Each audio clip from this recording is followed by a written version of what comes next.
Hello बच्चों, good morning. मैं Tejpal whistle स्वामी केशवानंद शिक्षण संस्थान की ऑनलाइन क्लासेज में आपका हार्दिक अभिनंदन करता हूं। आज मैं आपको पिछले वीडियो में हमने 8 प्रश्नों के आंसर करे थे। आज मैं आपको 9वें प्रश्न का आंसर बताऊंगा। बच्चों, राणा गर्मियों के लिए कमीजें खरीदना चाहता है, उसे सूती कमीजें खरीदनी चाहिए या संश्लेषित? उसे सूती कमीजें खरीदनी चाहिए या संश्लेषित? कारण सहित राणा को सलाह दीजिए। आपको बताना है राणा गर्मियों के लिए कमीजें खरीदना चाहता है, सूती या संश्लेषित। तो उसको सलाह देनी है आपको कि वो सूती खरीदे या संश्लेषित खरीदे।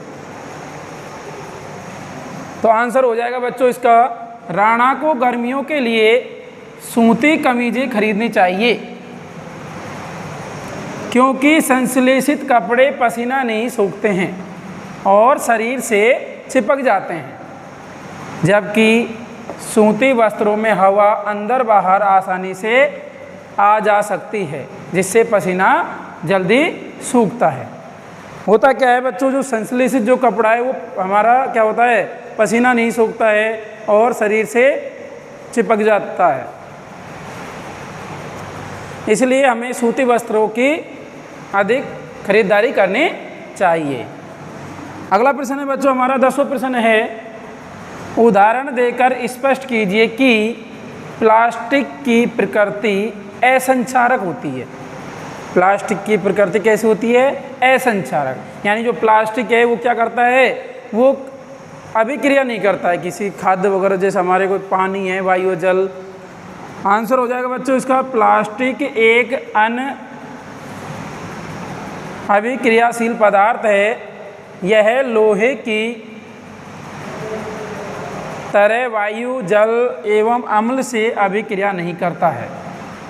जैसे लोहा है, अम्ल, वायु, जल से कोई अभिक्रिया नहीं करता है, अभिक्रिया कर लेता है लेकिन ये अभिक्रिया नहीं करता है। इससे उसका आसानी से संचारण नहीं होता। संचारण का मतलब होता है जंग लगना, इसलिए उसमें आसानी से जंग नहीं लगता है। जैसे लोहे में क्या होता है, लोहे में पानी, अम्ल और जल क्या करते हैं, उसको वायु तीनों से क्या कर लेता है, वो अभिक्रिया कर लेता है और उसमें संचारण लग जाता है, उसमें जंग लग जाता है। तो इसमें क्या होता है बच्चों, प्लास्टिक में ये लोहे की तरह वायु, जल एवं अम्ल से अभिक्रिया नहीं करता ये, इससे उसका आसानी से संचारण नहीं होता। आसानी से संचारण का मतलब होता है उसमें जंग नहीं लगता है।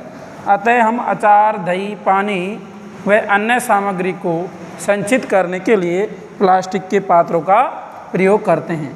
क्यों करते हैं प्लास्टिक के पात्रों का प्रयोग? क्योंकि वो प्लास्टिक से कोई अभिक्रिया नहीं करते हैं। अचार है, दही है, ये कैसे होते हैं, अम्लीय पदार्थ होते हैं जो हमारे प्लास्टिक से कोई अभिक्रिया नहीं करते हैं, यानी अब कोई विषैले पदार्थ उत्पन्न नहीं करते हैं।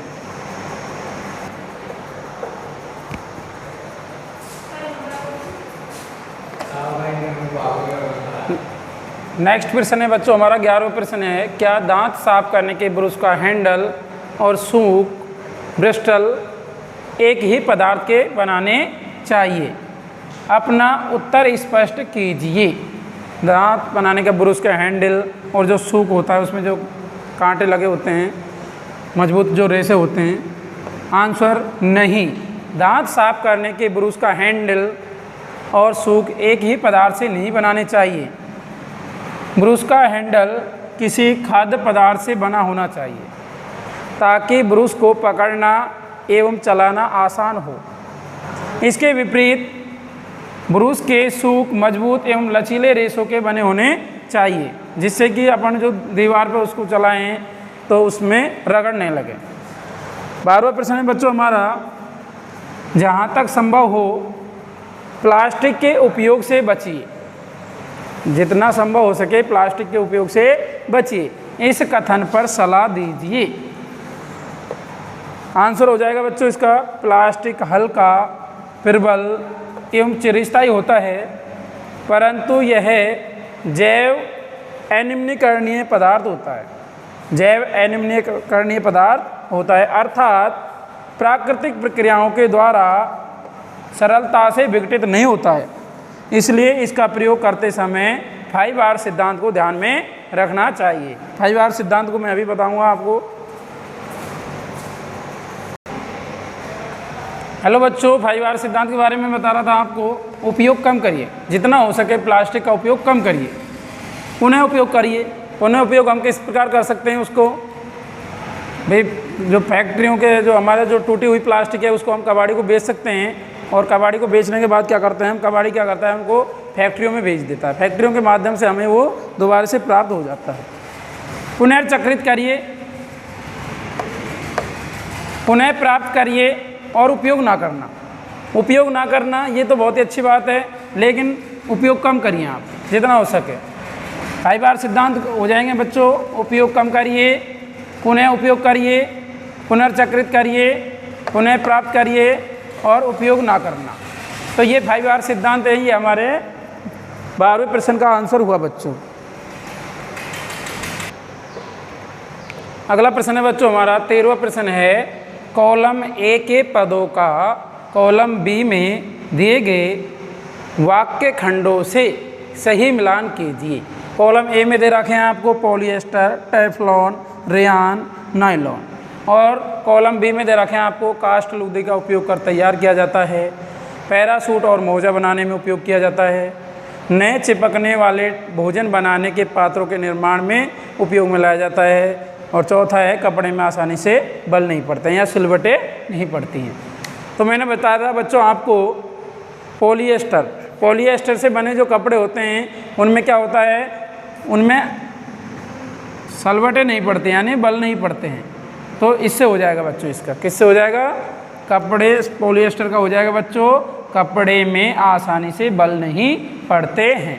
टेफ्लॉन क्या होता है, एक मजबूत प्लास्टिक होता है टेफ्लॉन, नए चिपकने वाले भोजन बनाने के पात्रों के निर्माण में उपयोग में लाया जाता है। जैसे कुकर के हत्थे होते हैं, उनके जो हत्थे बनाए जाते हैं वो टेफ्लॉन से बनाए जाते हैं। टेफ्लॉन क्या होता है, एक मजबूत प्लास्टिक होता है, और वो जो मतलब अधिक आग को भी सहने की क्षमता रखता है। रेयान क्या होता है, रेयान एक क्या है, कास्ट लुगदी का उपयोग कर तैयार किया जाता है। रेयान को, कास्ट का मतलब होता है लकड़ी, तो क्या आ जाएगा बच्चों इसका, रेयान का कास्ट लुगदी का उपयोग कर तैयार किया जाता है। नायलॉन में क्या हो जाएगा बच्चों, नायलॉन में मैंने आपको पिछले वीडियो में बताया था कि जो पैरासूट होता है, नायलॉन से बनाया जाता है पैरासूट। जो वायुयान से जो व्यक्ति नीचे उतरता है ना पैरासूट लगा के, वो होता है पैरासूट, जिससे क्या होता है व्यक्ति पैरासूट ऊपर, उसमें पैरासूट में हवा भर जाती है और वो धीरे धीरे आसानी से उतर जाता है। मोजा बनाने में उपयोग किया जाता है। तो इसमें किस में हो जाएगा नायलॉन का बच्चों, पैरासूट और मोजा बनाने में उपयोग में किया जाता है।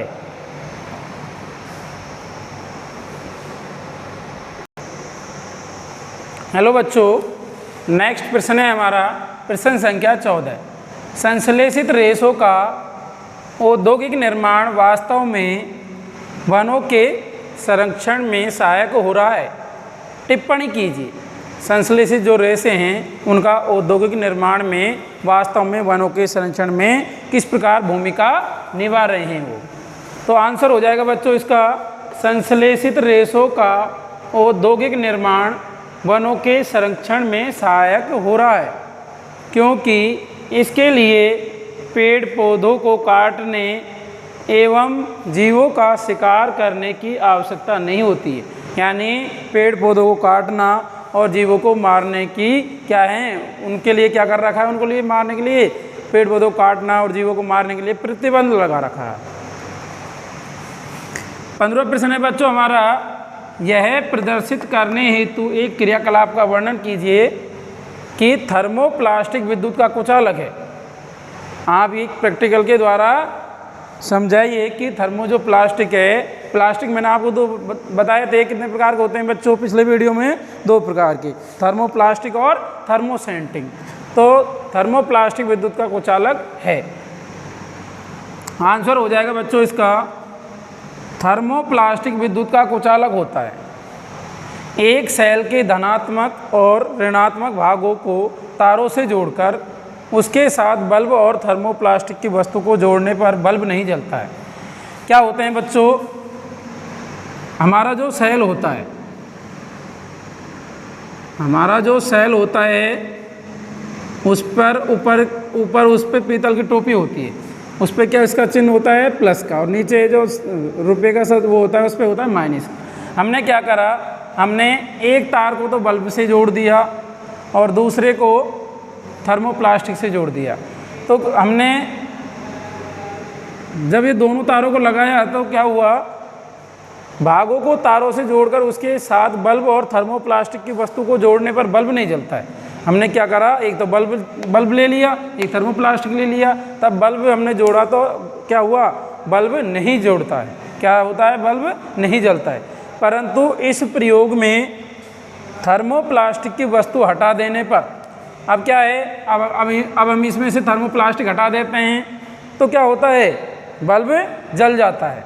आगे देखिए, थर्मोप्लास्टिक की वस्तु हटा देने पर बल्ब जल जाता है। इससे यह निष्कर्ष निकलता है, इससे क्या निष्कर्ष निकलता है बच्चों, इससे ये निष्कर्ष निकलता है कि थर्मोप्लास्टिक विद्युत का कुचालक है। थैंक यू बच्चों।